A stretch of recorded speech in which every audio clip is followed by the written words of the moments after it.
me habló García Cantú, Gastón, mi colaborador entonces, para decirme, él estaba a cargo del instituto, para decirme que había aparecido una piedra tan grande e importante como el calendario azteca. Y entonces volteé y le digo, creo que no sabe usted ni lo que ha descubierto. Fue a la casa a medianoche a avisarme de que era muy importante, que había que parar las obras de la Compañía Mexicana de Luz. Fue el 21 de febrero en la madrugada cuando obreros de la Compañía de Luz y Fuerza del Centro trabajaban en esa esquina de Guatemala y Seminario o Argentina y de repente pegan con algo duro que les impide continuar.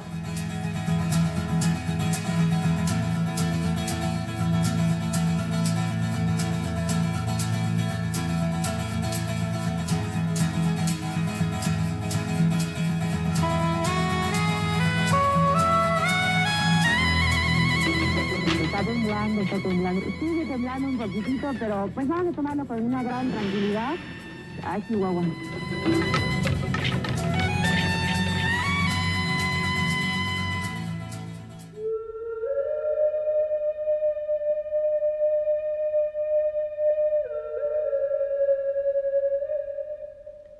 En la madrugada del 21 de febrero de 1978, en las frías calles de Argentina y Guatemala, en el centro de la Ciudad de México, trabajadores de la Compañía de Luz y Fuerza del Centro realizaban sus rutinarios trabajos de excavación. Tendido bajo la tierra se encontraron un pedazo de piedra circular. Al principio solo se vislumbraron los bordes de una figura humana, el trazo de finas líneas, el contorno de una textura no definida. Sin duda, aquella piedra representaba una deidad. 7 días después, el mundo conocía a la diosa Coyolxauhqui. Con la voz de sus protagonistas y testigos, de sus recuerdos, emociones y asombros, nos encontraremos con el día que un mito indígena resucitó de la tierra para guardarse en la memoria de los hombres y del tiempo. Estábamos en la construcción de una bóveda para transformador en el turno de noche. Eran aproximadamente las 2:30 de la mañana del día 22 de febrero de 1978. Estábamos ya a una profundidad de 1,80 y estábamos tratando de ver si no había más muros para demoler para poder seguir la construcción de esa bóveda. Cuando de repente, pues con una pala empezamos a sacar tierra y nos topamos con pensamos de momento que era un muro. Lo descubrimos con una cuña de madera y nos topamos con el descubrimiento de un monolito. En el principio, en el momento inicial del encuentro, la piedra no tenía nombre, ni rostro, ni origen. Era un trozo de arcilla húmeda de apariencia confusa. Un día después, los trabajadores descubrían ciertas huellas importantes. Era la madrugada del 22 de febrero. Entre la incertidumbre, la duda y la preocupación, los trabajos fueron detenidos. Lo primero que hicimos era limpiarle, que fue lo que descubrimos, fue el penacho. Fue el penacho y el espesor de diámetro era aproximadamente de 20 a 30 centímetros de grueso. Y ya de ese momento pues, se detuvo el trabajo, se le informó al jefe inmediato y ya se suspendió el trabajo en ese lugar. Y ya posteriormente ya se canceló la obra, llegaron de antropología. La mañana del 23 de febrero, una llamada anónima de mujer desencadenó una serie de sucesos. Hubo un telefonazo a Salvamento Arqueológico de una mujer diciendo que en las obras que se estaban haciendo para introducción de un cableado eléctrico había descubierto una monolito muy importante. Pues esa fue la primera noticia que tuvimos. Bromas aparte, siempre hemos dicho entre nosotros que la que telefonió fue la misma Coyolxauhqui. Así es que ella dio el primer aviso. Se preparó una visita por personal del Instituto Nacional de Antropología e Historia para constatar la veracidad de aquella llamada. Insistió la señorita o la persona, esta señora que hablaba por teléfono, en que fuéramos porque se la iban a robar. Después habló el ingeniero, un ingeniero habló, el encargado de la obra, diciendo de que pues sí, que nos veíamos a las 10 de la noche, porque ahí trabajaban de las 10 de la noche a las 6 de la mañana. Esa misma noche se tuvo un primer acercamiento en el lugar por los arqueólogos responsables. Los indicios murmuraban un hallazgo de colores, de significados, de piedra con historia. Se habló de los restos de una noche en ruinas. Entonces quedé de verme con esta persona efectivamente a las 11:30 de la noche, y entre que empezaban a quitar las tarimas, vigas y todo lo que cubría esta área de la calle, y preparaban ellos su maquinaria, las luces y todo lo que utilizaban, eran aproximadamente como 15 minutos antes de las 12, cuando el ingeniero me dice, ya está todo listo, ya puede usted ver lo que tenemos.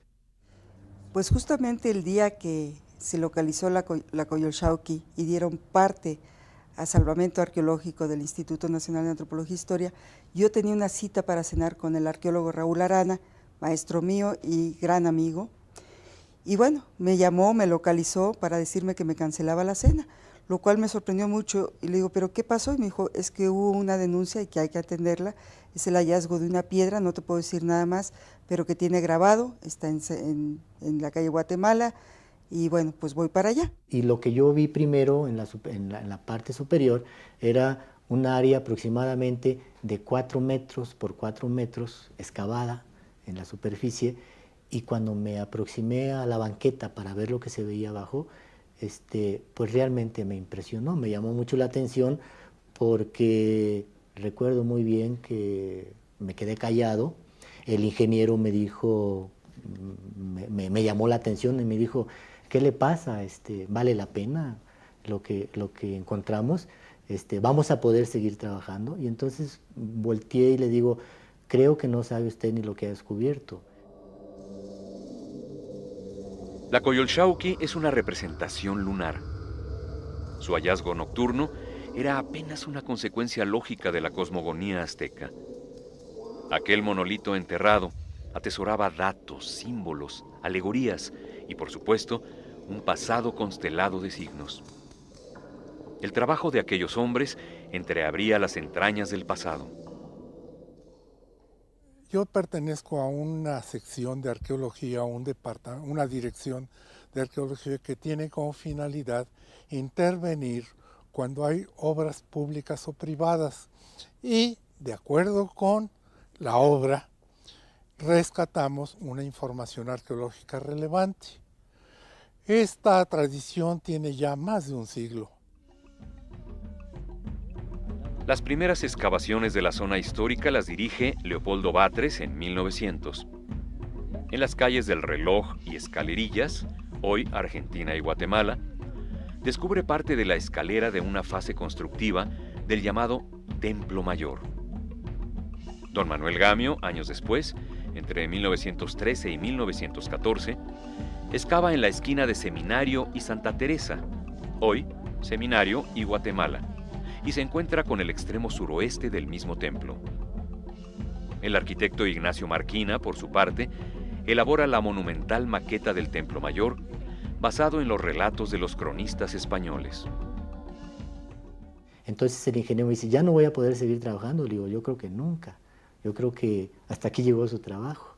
Dice, ¿y ahorita qué es lo que procede a hacer? Le digo, lo que procede a hacer es que yo tengo que comunicar esto a las autoridades superiores. Me puse en contacto con el profesor Ángel García Cud, que era el jefe del Salvamento Arqueológico.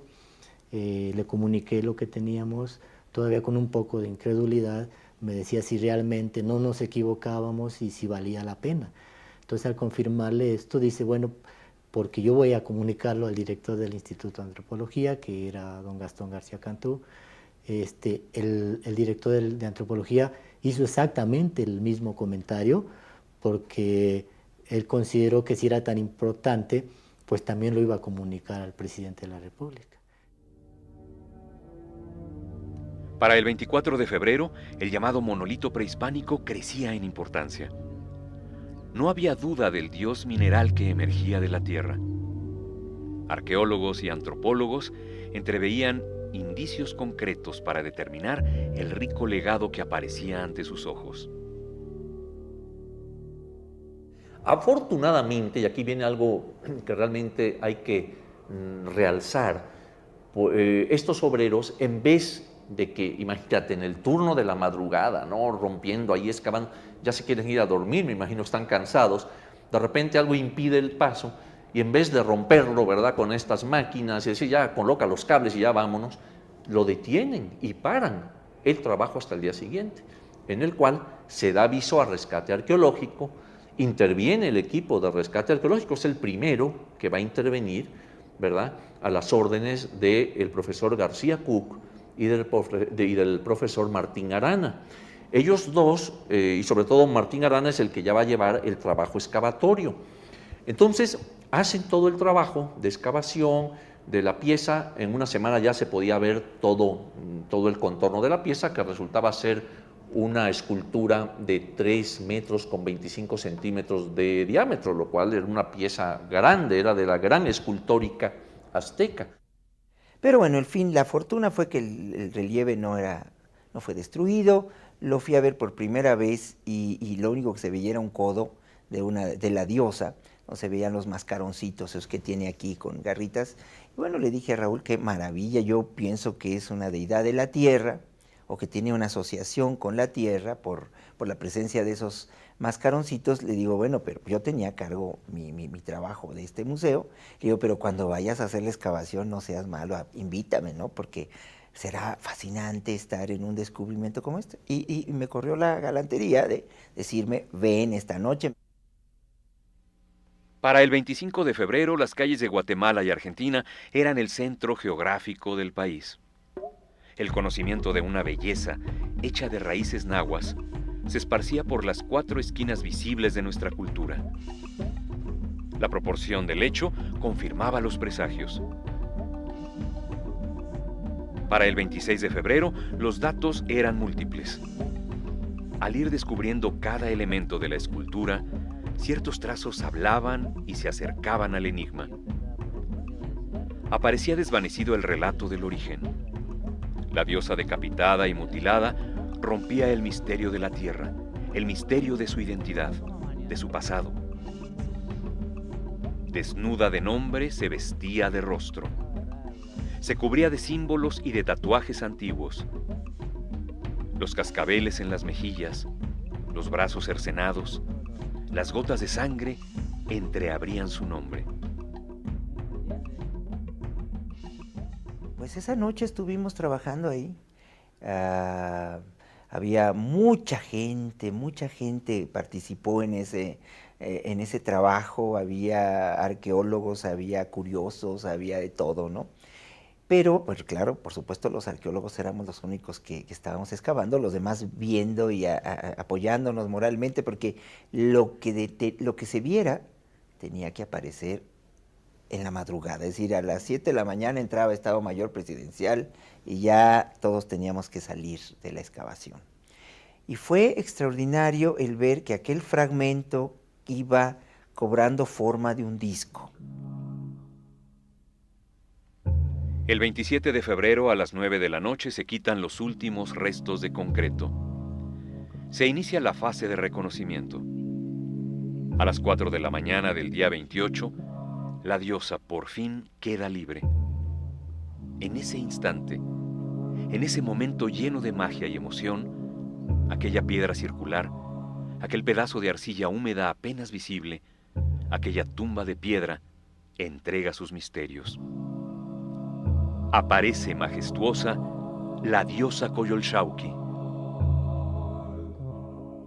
La pieza la tuvimos descubierta a las 4:35 de la madrugada del día 28. Y en ese momento, cuando ya estaba toda limpia, por lo menos del fango, y se veía las características completas de la pieza, supimos la dimensión, supimos las características y se pudo hacer la identificación de a qué correspondía. Y pues por fortuna el haber estudiado a los mexicas, el encargarme de la colección, pues me había hecho familiarizarme con las deidades. Y una de ellas, que es la enemiga, la hermana de Huitzilopochtli, Coyolxauhqui, precisamente se identifica porque tiene un par de cascabeles en las mejillas, una mejillera. Ella se llama Coyolxauhqui, que significa la que se pinta o se maquilla las mejillas con cascabeles. Entonces ahí estaba, y tuve la fortuna de decir, pues es Coyolxauhqui, ¿no? Es la diosa de la luna que sale otra vez a la luz. La piedra de las 1000 noches enseñaba su rostro en aquel invierno de 1978. Momentos después, a las 9:35 de la mañana, el presidente José López Portillo la visitaba para unirla al mito de la Tierra, al retorno cósmico de Quetzalcóatl, para entregarle su representación republicana, para reafirmar nuestra cultura, para cohabitar por un momento la grandeza de un pasado. Y en efecto todavía estaba humeando la tierra recién abierta y el milagro entonces indescifrable de lo que es, ya sabemos, la Coyolxauhqui. Entonces simplemente era una enorme piedra con el relieve de una mujer en reposo. La leyenda Coyolxauhqui rememora el nacimiento guerrero de Huitzilopochtli, el dios emblemático del destino azteca. Se habla de que la diosa de la tierra, Coatlicue, tiene un embarazo místico, mágico, por las fuerzas masculinas a partir de un plumón blanco, es decir, no tiene una unión sexual directa, y entonces ella se embaraza, lo cual provoca el enojo de la hija, que es la comandante de las fuerzas de la noche. Y se enteró su hija, la Coyolxauhqui, la diosa de la luna, y sus hermanos, los 400 estrellas o los Censo-Huiznahua, y se sintieron ofendidos, sobre todo Coyolxauhqui se sintió muy ofendida de esta afrenta de la madre por ser un embarazo no legal, vamos a llamarle, ¿no? Entonces empezó a ponerse de acuerdo con sus hermanos para ir a atacar a la madre, para matarla por haberlos ofendido.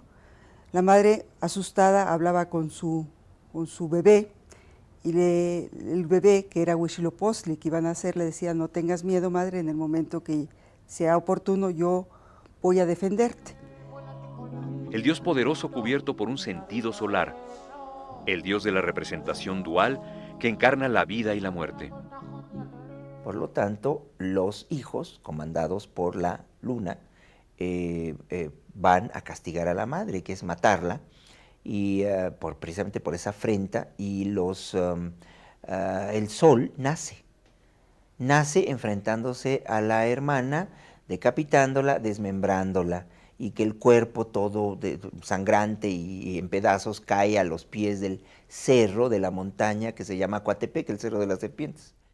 Y se supone que Templo Mayor es justamente el Cerro del Coatepec, y que Huitzilopochtli está arriba, en la parte superior, como vencedor, que la Coyolxauhqui decapitada y desmembrada está siempre al pie, y que es una lucha constante entre la luna y el sol. Coyolxauhqui nació unida a ese destino. Ella muere con el nacimiento de Huitzilopochtli y nace a través de su estirpe. En 1469, Axayácatl es el nuevo rey mexica. Se reconoce su gusto por la escultura y la pintura. Su obra más significativa es La Piedra del Sol, el calendario solar del universo azteca. De ese periodo es la representación de Coatlicue, la madre de Huitzilopochtli, y la hermosa figura de su hija, Coyolxauhqui. Por fortuna está completo. Lo único que tiene es una fisura, porque comprendamos que el peso de lo que quedó arriba, en ese relieve que no es muy grueso, pues lo hizo partirse, pero no está separado, no se ha perdido nada, le da todavía ese toque de antigüedad a la pieza. Y el trabajo de la escultura es finísimo, es excelente, tiene unos detalles, hasta las líneas de las manos. Hay quien le ha leído el destino a la diosa, ¿no? De modo que representa una obra maestra, un testimonio del mejor arte escultórico probablemente de mediados del siglo XV. Todo el mes de marzo de 1978, los trabajos de búsqueda, recolección, investigación, desciframiento y limpieza de la zona en resguardo arqueológico son minuciosamente realizados.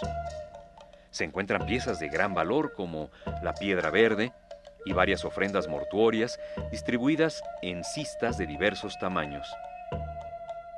Yo especialmente me dediqué a recoger la cerámica y la lítica, puesto que era mi especialidad. Yo la había trabajado a fondo en Tlatelolco, en las exploraciones de Tlatelolco, y por lo tanto tenía un dominio completo del tema.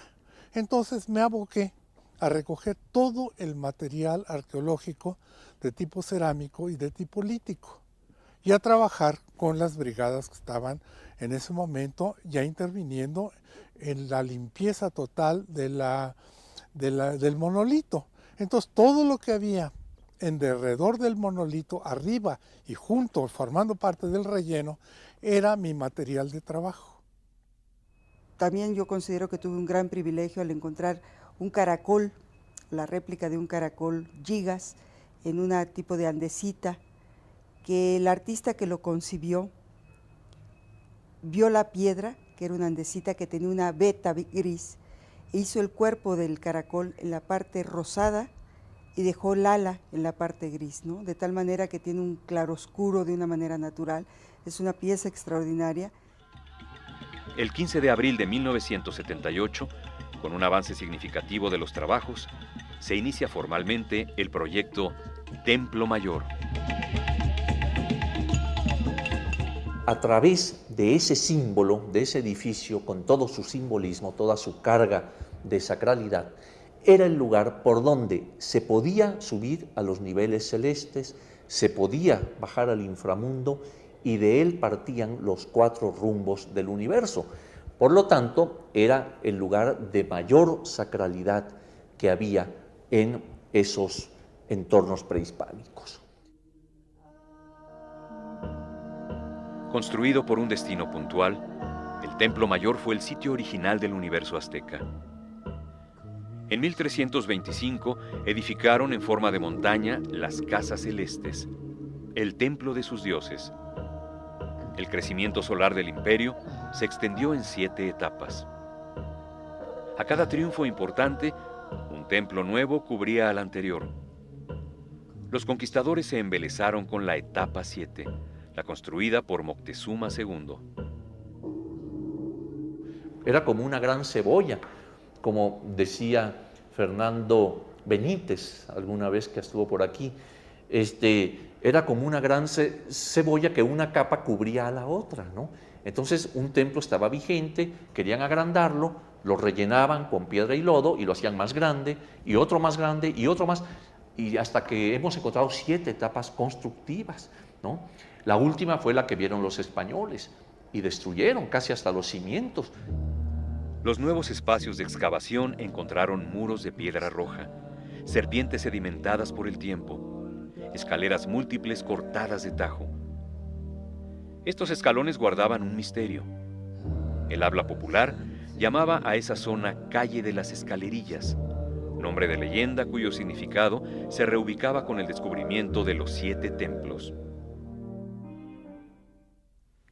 Pero lo importante, aquella mañana fría, pude yo tomar una hermosa decisión en la que sentí plenamente lo que significaba el poder.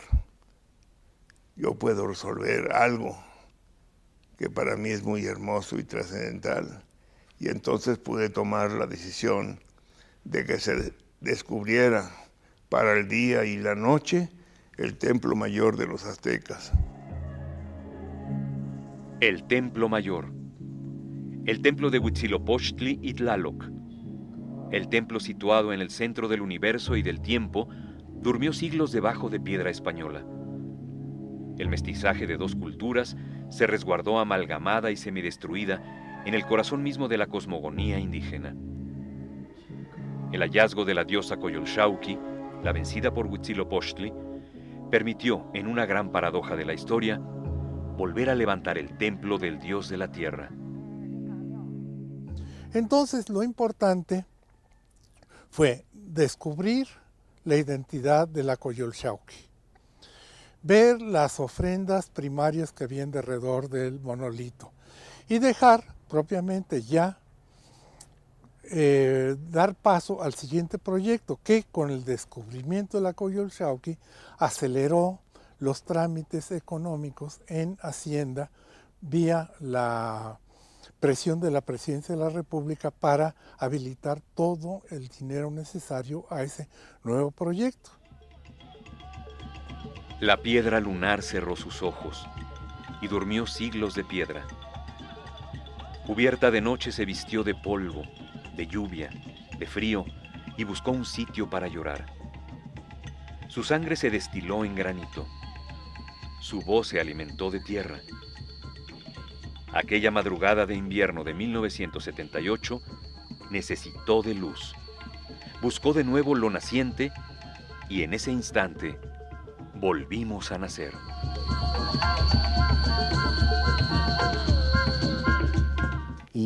Y bueno, yo creo que en ese momento efectivamente Coyolxauhqui, aparte de que ya quería estar presente, yo creo que generó toda esta serie de motivaciones, generó que hubiera presupuesto, que la opinión pública estuviera de acuerdo, que todo lo que la gente ya había empezado a oír en 4 días y esta sensación y emoción, aceptaran pues que se cerrara una calle y que posteriormente se ampliara y casi se destruyera media manzana de edificios, algunos en ruinas, otros solares y otros que pues no era imposible conservar para poder iniciar lo que posteriormente conocemos como el proyecto del Templo Mayor en arqueología, ¿no?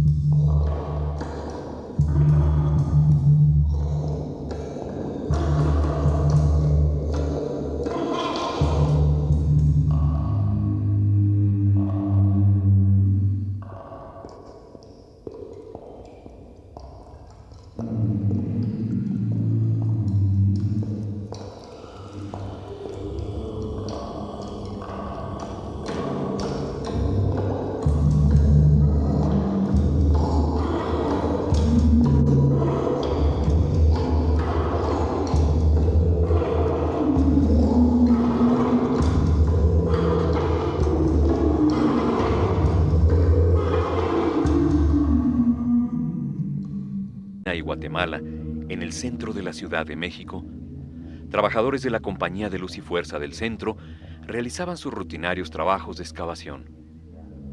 Tendido bajo la tierra se encontraron un pedazo de piedra circular. Al principio solo se vislumbraron los bordes de una figura humana, el trazo de finas líneas, el contorno de una textura no definida. Sin duda, aquella piedra representaba una deidad.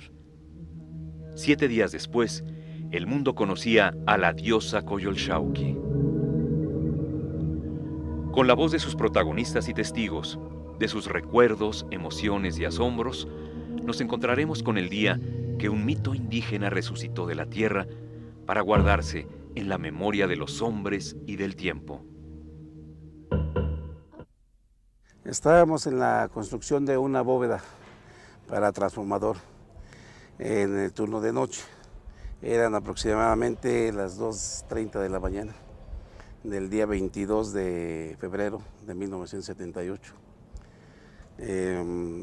Estábamos ya a una profundidad de 1,80 y estábamos tratando de ver si no había más muros para demoler, para poder seguir la construcción de esa bóveda.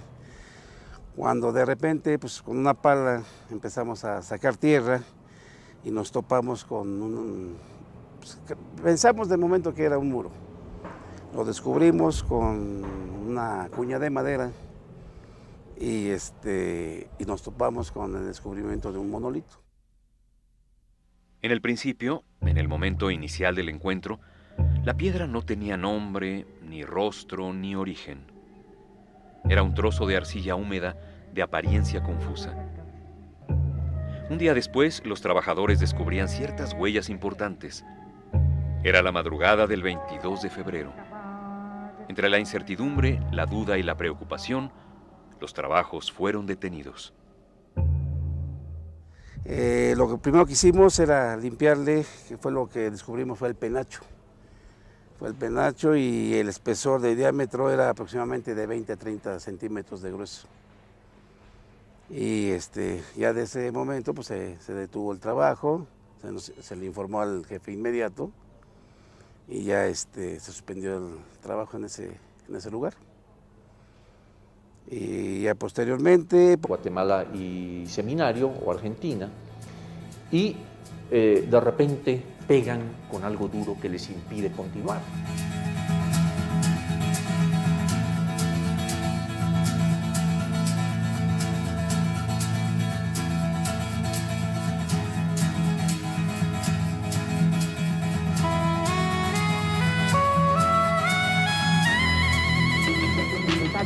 Está temblando, sigue temblando un poquitito, pero pues vamos a tomarlo con una gran tranquilidad. Ay, Chihuahua.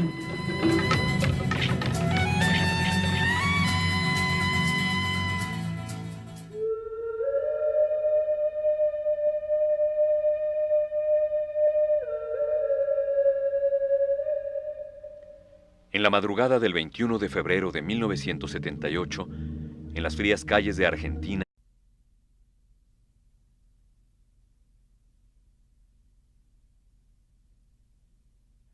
me habló García Cantú, Gastón, mi colaborador entonces, para decirme, él estaba a cargo del instituto, para decirme que había aparecido una piedra tan grande e importante como el calendario azteca. Y entonces volteé y le digo, creo que no sabe usted ni lo que ha descubierto. Fue a la casa a medianoche a avisarme de que era muy importante, que había que parar las obras de la Compañía Mexicana de Luz. Fue el 21 de febrero, en la madrugada, cuando obreros de la Compañía de Luz y Fuerza del Centro trabajaban en esa esquina de